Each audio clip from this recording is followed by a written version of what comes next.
The F1 2018 season is back underway after the summer break at Spa-Francorchamps this weekend, but I thought, what is better than to give you a lowdown as to what's happened so far in the season? Let's get straight down to it. Hamilton took pole by 0.6 of a second, and Twitter went into absolute disarray that the season was over, that everyone should just pack their bags and go home and just not bother watching the season. However, they were wrong. The virtual safety car ruined Hamilton's race, meaning Vettel could actually jump him in the pits and take the lead and the victory, scoring 25 points to Hamilton's 18. The main talking point from the weekend was Bottas' inability to make that final move for the lead against Vettel, whereas Hamilton started 9th after a gearbox penalty and finished 3rd. It was not a #blessed start to the championship for Lewis. So after the roasting Bottas got on social media for his indecisive move on Vettel, he decided to flip the bird to all of his haters and jump Vettel in the pits around China. That was until another safety car came out and ruined his chances and gave Red Bull a fresh set of tyres behind. As Ricciardo decisively scythed his way through to victory, Verstappen succeeded in only scything his way through the rear end of Vettel's Ferrari. Hamilton came home in 4th, whereas Vettel hobbled home to 8th position.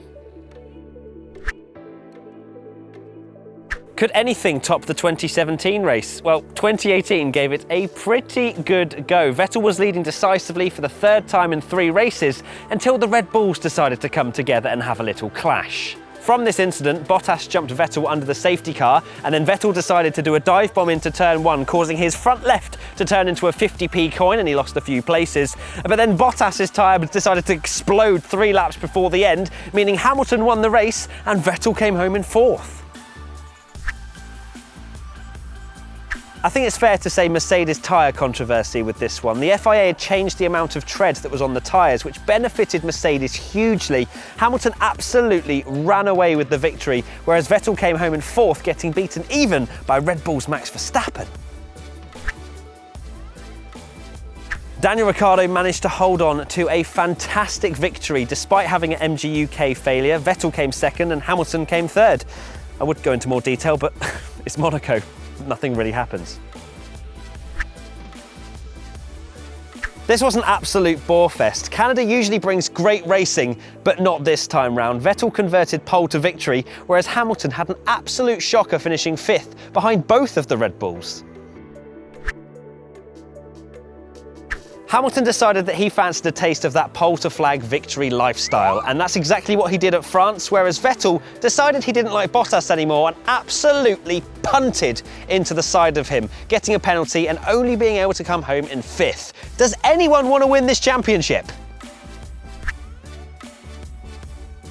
Max Verstappen took a surprise victory at the Red Bull Ring, where Mercedes suffered their first double DNF since 1955, mechanically related of course, who could forget Spain 2016, whereas Vettel only managed to come home in 3rd, and that meant the lead of the championship changed hands for the 4th time. If there's ever a race to take out Lewis Hamilton, Kimi, I would say it probably isn't the one at the British Grand Prix. After getting punted to the back, Lewis was forced into a massive recovery drive. Thanks to the man, the myth, the legend, Marcus Ericsson, for crashing out. He caused a safety car for the last 15 laps to be so damn tense. Bottas was left out. I'm not sure if he was a guinea pig or not, whereas Vettel and Hamilton both had fresh tyres, and then Bottas got mugged. Vettel won the race, Hamilton finished 2nd. It was a pretty decent recovery drive for Hamilton considering he was last at one point. Is this the point we look back on and think this was the turning point of the championship? Hamilton started down in 14th because of car woes in qualifying, whereas Vettel was on pole position, but it all changed in the race with slightly different conditions as Vettel, coming into the stadium section, locks up, smashes into the wall, whereas Hamilton comes through for another brilliant drive, not biased, genuinely pretty nice drive because, he won the race. So yeah, Hamilton first, Vettel DNF. From practice, it looked like it was Ferrari's to lose, and it was. In qualifying, it absolutely chucked it down, which meant Mercedes could lock out a front row.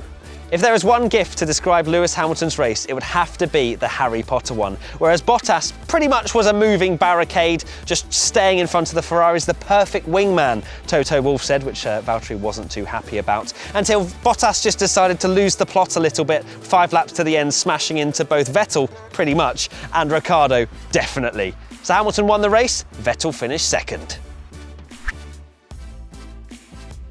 Going into the Belgian Grand Prix, it is 24 points between Hamilton and Vettel. Who is going to come out on top? I think the championship may well swap hands a few more times. Obviously, we saw in Malaysia a couple of years ago, Hamilton's car just completely blew up and then Rosberg won the championship. Will it happen again? Will Hamilton have it in his clutches and then not win? Or will Vettel beat him on performance, potentially at Singapore, being a terrible track for Mercedes in the past? Will Ferrari absolutely dominate it? Who knows? Let us know in the comment section below what you think. I think Hamilton's probably going to win the championship, but that doesn't mean I'm biased. I'm a Schumi fanboy. I'm just saying what I think. Okay, cool. I'm Matt with WTF1. See you next time.